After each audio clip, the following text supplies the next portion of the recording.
Hello नमस्कार आदाब सलाम सत श्री अकाल केम छो कसे काय केरो हाल है केना छी यहाँ सब कैसन बानी हाउ आर यू कैसे हैं आप लोग केमो नाचो मनक्कम खम्हागनी हुकुम केमती अच्छंती की खबर नमस्तुभ्यं राधे राधे राम राम।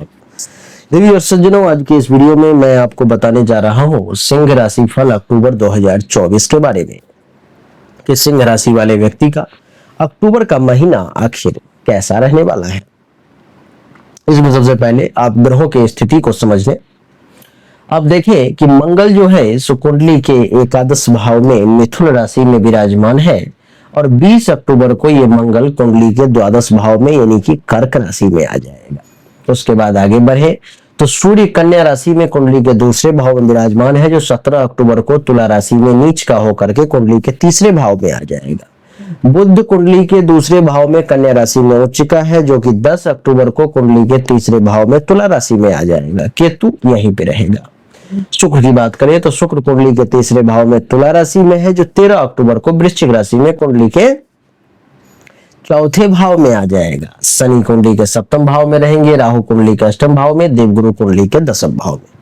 इन सब का क्या परिणाम होगा, आपको क्या मिलेगा, इसी के बारे में आज के इस वीडियो में चर्चा करेंगे। आइए चर्चा को आरंभ करें देवी और सज्जनों। सबसे पहले चर्चा हम लोग सूर्य से ही शुरू करेंगे। सूर्य देव कुंडली के दूसरे भाव में 17 अक्टूबर तक यहाँ पर में है। तो पहले जानते हैं कि 17 अक्टूबर तक सूर्य के दूसरे भाव में होने के कारण आपको क्या परिणाम जो है सो मिलने जा रहे हैं। देवी और सज्जनों, सूर्य दूसरे भाव में है तो ये आपको, क्योंकि ये इस कुंडली का मालिक है, इसलिए धन धान्य संपत्ति में वृद्धि करेगा। आपके बैंक बैलेंस 17 अक्टूबर तक देखोगे कुछ ऊपर उठता हुआ प्रतीत होगा, धीरे धीरे करके अप में जाएगा, डाउन नहीं जाएगा। आपके वाणी में जरूर ये सूर्य तीखापन डाल सकता है। 17 अक्टूबर तक थोड़े से आप कड़वे शब्द का जरूर प्रयोग कर सकते हो, लेकिन उस पर काबू करने की जरूरत है। और देवी और सज्जनों, आपको बता दूं तो कुंडली के दूसरे भाव में आपको सूर्य के बैठने के कारण परिवार के लोगों से भी फुल सपोर्ट मिलने की संभावना दिखाई दे रही है। 17 अक्टूबर तक परिवार के लोगों से अगर कुछ लाभ लेना है, कुछ फायदा लेना है या उनसे संबंध को और अच्छे मधुर करने हैं तो इस समय में आप बिल्कुल आप जा सकते हैं, आपके लिए बढ़िया रहेगा। पड़ोसी के साथ भी संबंध अच्छा रहेगा, उनसे भी लाभ मिलने के योग है।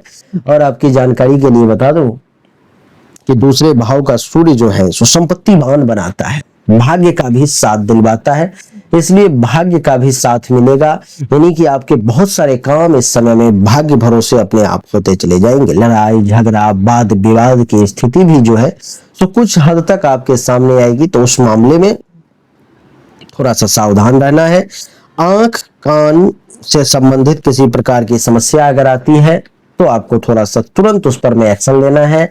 और इस समय में आपकी जानकारी के लिए बता दूं कि अपने जीवन साथी के लिए आप अपने परिवार से भी झगड़ सकते हैं 17 अक्टूबर तक। 17 अक्टूबर के बाद जब नीच का सूर्य कुंडली के तीसरे भाव में आ जाएगा देवी और सज्जनों, तो ये आपको पराक्रमी बना देगा, ताकतवर बना देगा, पावरफुल बना देगा। क्योंकि नीच का है लेकिन तीसरे भाव में है। 3, 6, 8, 12 में कोई ग्रह अगर नीच का हो जाए तो नीच भंग राजयोग की स्थिति बन जाती है। तो ये आपके लिए बेहतरीन रिजल्ट्स ला करके देगा। देवी और सज्जनों, आपके प्रताप में खूब वृद्धि करेगा, आपको प्रतापी भी बनाएगा। और 17 अक्टूबर के बाद ये सूर्य बड़े बड़े लोगों के द्वारा, सेठ साहूकार, पैसे वाले, पावरफुल व्यक्ति, इज्जतदार व्यक्ति, प्रतिष्ठित व्यक्ति, जो समाज के जो एक ऐसे वर्ग है जिनका धौस समाज में है, ऐसे लोग से भी आपका नजदीकी बढ़ेगी और वो लोग भी आपको इस समय में सम्मान देंगे। कवित्व का गुण आप में डेवलप होगा। भाइयों का सुख थोड़ा सा कम मिलेगा, लेकिन प्रतिष्ठा की प्राप्ति निश्चित तौर पर में होगी। और शरीर में ताकत की कमी आप महसूस नहीं करेंगे। यानी कि सूर्य का प्रभाव तीसरे भाव और दूसरे भाव दोनों में अच्छा है। एक आध दो पॉइंट को अगर छोड़ दिया जाए तो। सूर्य के बाद बात करेंगे मंगल देवता की, जो कुंडली के एकादश भाव में है। मंगल के कुंडली के एकादश भाव में बैठने के कारण आपको इस समय में मंगल जो है सो 20 अक्टूबर से पहले कुंडली के एकादश भाव में रहेंगे। तो भाषा थोड़ी सी कड़वी जरूर हो सकती है, थोड़ा सा आपके अंदर अहंकार आ सकता है कि भाई मैं हूं, मैं भी कुछ हूं, इस प्रकार की चीजें सामने आ सकती है।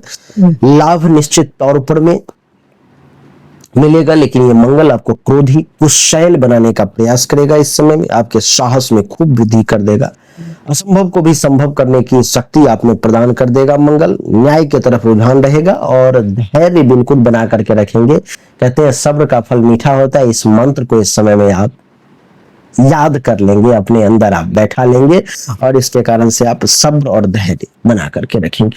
20 अक्टूबर के बाद जब मंगल कुंडली के 12वें भाव में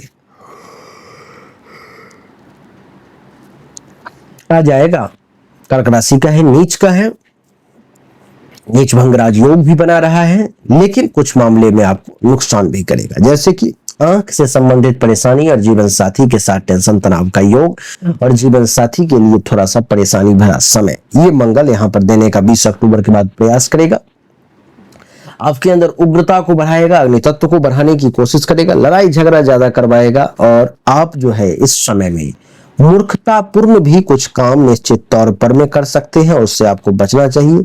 खर्चा पर में काबू पाना चाहिए और गलत लोगों के संगत में आपको नहीं जाना चाहिए, उससे बच करके रहने का आपको प्रयास करना चाहिए। वैसे मंगल आपको भाग्य का भी साथ दिलवाएगा। अगर आप अपने गांव से शहर से दूर हैं तो मंगल के कारण आपको भाग्य का भी अच्छा खासा साथ मिलेगा। मंगल के बाद अगर बुध की बात करें तो बुध देवता 10 अक्टूबर से पहले कुंडली के दूसरे भाव में है देवी और सज्जनों, वो भी उच्च के हैं। तो दूसरे भाव में और उच्च के होने के कारण बुध आपको एक अच्छा वक्ता बनाएगा, आपके बोलने की कला को, बोलने की शैली को और ज्यादा बेहतरीन कर देगा।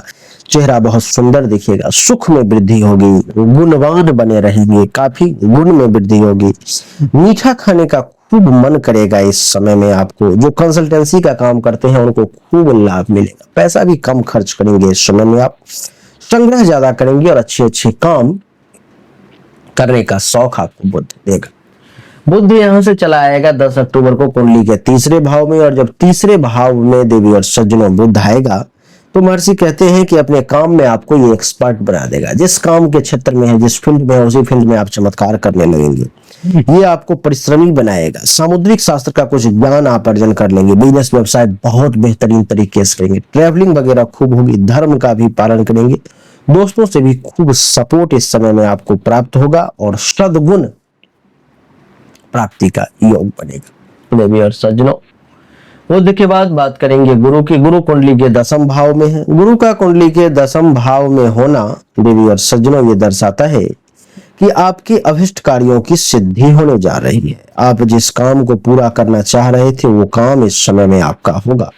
पैसे की भी प्राप्ति होगी, शक्ति भी बोलेंगे, बड़े बड़े लोगों से मान सम्मान की भी प्राप्ति होगी। माता पिता की तरफ एक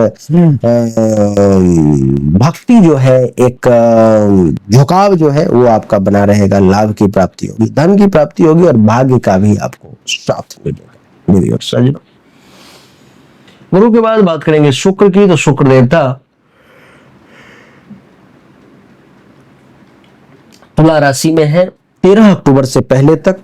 13 अक्टूबर से पहले तक तुला राशि यानी कि कुंडली के तीसरे भाव में, जिसके कारण से आपके सुख में वृद्धि होगी, धन की प्राप्ति होगी। थोड़े से कंजूस भी बने रहेंगे, आलस से परेशान करेगा, वैसे पराक्रमी बने रहेंगे। इसमें भाग्य का भी खूब साथ मिलेगा, घूमने टहलने का भी बढ़िया अवसर मिलेगा।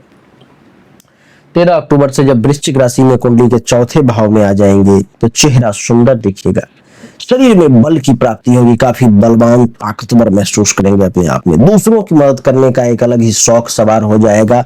परोपकार जो है इस समय में आप खूब करेंगे। इतना ही नहीं, ईश्वर पर में आस्था भी बनी रहेगी। सुख का भी भोग करेंगे और व्यवहार में, व्यवसाय में, सब में एक्सपर्ट बने रहेंगे। भोग विलास करने का अवसर मिलेगा और संतान का भी जो है सुनिश्चित तौर पर में आपको सुख प्राप्त हो। शनि की अगर बात करें तो शनि कुंडली के 7वें भाव में है। 7वें भाव में कुंभ राशि का शनि है। तो ये आपको भ्रमणशील बनाएगा, घूमने टहलने में खूब आपका मन लगेगा और काम और वासना की वृद्धि होगी, जिसकी पूर्ति भी होगी। राहु की बात करूं तो राहु कुंडली के 8वें भाव में है देवी और सज्जनों, और 8वें भाव का बैठा हुआ राहु ये दर्शाता है कि इस समय में क्रोध पर में काबू पाने की जरूरत है। क्रोध पर में जितना काबू करेंगे उतना बढ़िया है, और शारीरिक तौर पे ये पुष्ट बढ़ाएगा। केतु दूसरे भाव में बैठा हुआ है, तो दूसरे भाव का केतु ये दर्शाता है कि विरोध इस समय में आपको झेलना पड़ सकता है। आपके विरोधी की संख्या जो है इस समय में थोड़ी ज्यादा हो सकती है, तो विरोधी से बचने का प्रयास करें और विरोध से घबराएं नहीं, क्योंकि इस समय में ये विरोध आपका कुछ बिगाड़ नहीं पाएंगे। देवी सज्जनों, मैं आपको सिंह राशि वाले आपके जीवन रत्न के बारे में भी इस वीडियो में बताना नहीं चाहता। कई बार आपके कुछ कमेंट्स देख करके बताने की इच्छा नहीं होती, लेकिन फिर भी स्वभाव है, बताना पड़ेगा, काम है मेरा। सिंह राशि वालों के लिए जो उनकी कुंडली का मालिक होता है वो होता है सूर्य, और सूर्य का रत्न है माणिक। अगर आपका मालिक कमजोर है तो आपके जीवन में हमेशा संकट ही संकट, कुछ न कुछ परेशानी लगी ही रहेगी। आप कभी भी निश्चिंत और निराव और शांति से कमा खा करके रहने वाली बात आपके लिए नहीं हो, क्योंकि मालिक कमजोर है तो दुश्मन प्रहार करेगा। जिस घर का मालिक मजबूत होता है उस घर में दुश्मन भी आंख उठाने से पहले एक बार सोचता है कि अगर कुछ करोगे तो इसका जो मालिक है इस घर का वो छोड़ेगा नहीं। तो वही बात है, तो अपने मालिक को मजबूत करें सबसे पहले। आपका मालिक है सूर्य, जिसका रत्न है ये माणिक। इस माणिक को धारण करेंगे, माणिक आपके जीवन को बदलने वाला साबित होगा। इसकी कीमत जो है सो मात्र 5,000 रुपए है देवी और सज्जनों, और 5,000 रुपए में आप इसको धारण कर सकते हो। आप चाहो तो कहीं से भी दुनिया से लो, मगर धारण करो। अच्छा ये हो कि जन्म कुंडली और हस्तरेखा की जांच करवा करके धारण करो। मुझसे प्राप्त करना चाहोगे तो भी मिल जाएगा। यहां से लेने से फायदा ये होगा कि इस रत्न की शक्ति को जागृत करके आपको दी जाएगी। ये एक सिर्फ पत्थर है, जब तक इसमें प्राण नहीं डाला जाएगा, मंत्र के द्वारा इसकी सिद्धि नहीं की जाएगी, तब तक ये काम जिस हिसाब से करना चाहिए वो नहीं करेगा। वैसे आप चाहो तो किसी दुकान से भी ले सकते हो, लेकिन यहां से लेने से आपको विशेष लाभ होगा। अगर आपको ये रत्न चाहिए अथवा जन्म कुंडली हस्तरेखा दिखाना है तो सामने दिए गए व्हाट्सएप नंबर पे आपको मैसेज करना है, आपको सही और एक्यूरेट जानकारी प्राप्त होगी। वीडियो अच्छा लगा तो इस वीडियो को लाइक करें, शेयर करें, चैनल को सब्सक्राइब करके इसके बेल आइकन के बटन को दबाएं। एक बार फिर से आप सभी का बहुत बहुत धन्यवाद। Thank you so much. जय हिंद, वंदे मातरम। बोलिए राधे राधे, राम।